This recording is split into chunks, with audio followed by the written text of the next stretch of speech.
এখন চলছে ডিসেম্বর মাস, আর ডিসেম্বর মাস মানেই কনকনে ঠান্ডা, আর সামনেই 25শে ডিসেম্বর। আর 25শে ডিসেম্বর মানেই ক্রিসমাসে কেক খাওয়া।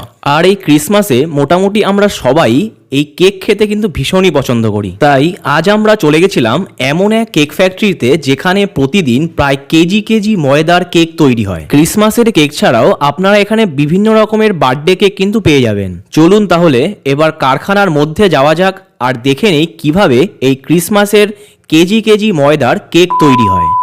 একদম শুরুতেই দেখলাম কড়াইয়ের মধ্যে ঢেলে দিল 1 প্যাকেট চিনি। এরপর আস্তে আস্তে দেওয়া হলো ওর মধ্যে আমুল বাটার, আর এখানে কিন্তু ব্র্যান্ডেড কোয়ালিটির বাটার ইউজ করা হয়। নেক্সট ঢালা হলো হচ্ছে ঘি।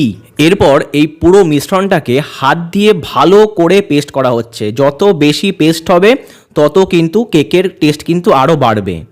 এরপর এর মধ্যে দেওয়া হলো ডিম। আমরা